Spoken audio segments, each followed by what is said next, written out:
तृष्णा की निंदा।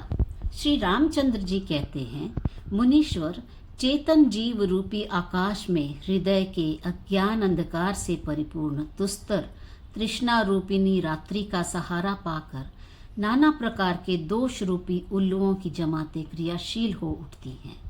जैसे रात में ओस के कणों से अभिषिक्त तथा आसपास के उपवनों में खिले हुए कांचन पुष्प की उज्जवल शोभा से सुशोभित चने की फलियां निश्चय ही अधिक विकास को प्राप्त होती हैं, उसी प्रकार अनेक तरह के दुखमय विलापों से प्रकट हुए अश्रु बिंदुओं से आर्द्र तथा निकटवर्ती सुवर्ण आदि की अभिलाषा द्वारा उज्जवल हुई चिंता या तृष्णा अवश्य अधिकाधिक बढ़ने लगती है।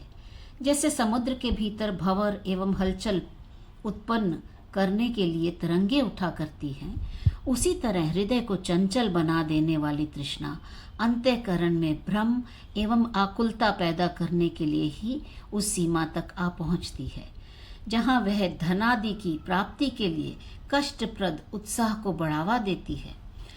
यद्यपि तृष्णा के वेग को रोकने के लिए यह चित्तरूपी चातक नाना प्रकार की चेष्टाएं करता है, तथापि जैसे आंधी सड़े गले तिनके को न जाने कहां से कहां उड़ा ले जाती है, उसी प्रकार कलंकिनी तृष्णा ने इसे न जाने कहां किस अयोग्य अवस्था में पहुंचा दिया। जैसे जाल में फंसे हुए पक्षी अपने घोंसले में जाने की शक्ति से वंचित हो वहीं शोक दुख में मोहित हो जाते हैं, वैसे ही हम लोग चिंता या तृष्णा के जाल में फंसकर अपने पारमार्थिक स्वरूप को प्राप्त करने में असमर्थ मोह में डूबे रहते हैं। तृष्णा एक पागल घोड़ी के समान है जो यहाँ से दूर दूर जाकर बारंबार लौट आती है और फिर तुरंत ही संपूर्ण दिशाओं में चक्कर काटने लगती है। जैसे घटी यंत्र के ऊपर लगी हुई रस्सी घट के साथ सदा ऊपर नीचे आती रहती है, जड़ या जल से संबंध रखती है, अपने भीतर गांठें रखती है एवं चंचल बनी रहती है, उसी तरह यह तृष्णा धर्म और अधर्म के अनुसार सदा स्वर्ग तथा नरक में गमन आगमन कराती, चेतन और जड़ की ग्रंथि से जुड़ी रहती, जड़ पदार्थों से संबंध रखती और सदा विक्षुब्ध बनी रहती है, जो देह के भीतर मन में गुथी हुई है, जिसका छेदन करना प्राय सभी के लिए अत्यंत कठिन है। उस तृष्णा के द्वारा मनुष्य उसी प्रकार शीघ्र भारवाही बना लिया जाता है जैसे रास की रस्सी बैल को तत्काल भार ढोने के लिए विवश कर देती है।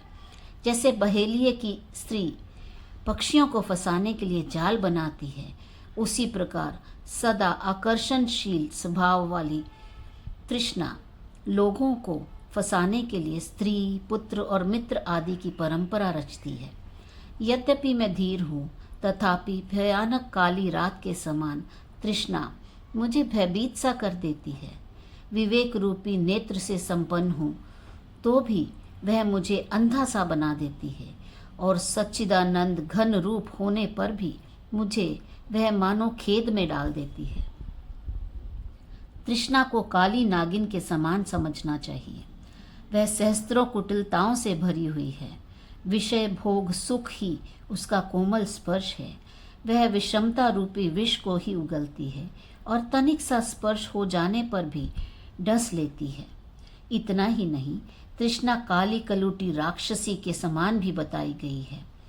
वह पुरुषों के हृदय का भेदन करने वाली तथा महामय जगत को रचने वाली है, दुर्भाग्य प्रदान करने वाली तथा दीनता की प्रतिमूर्ति है।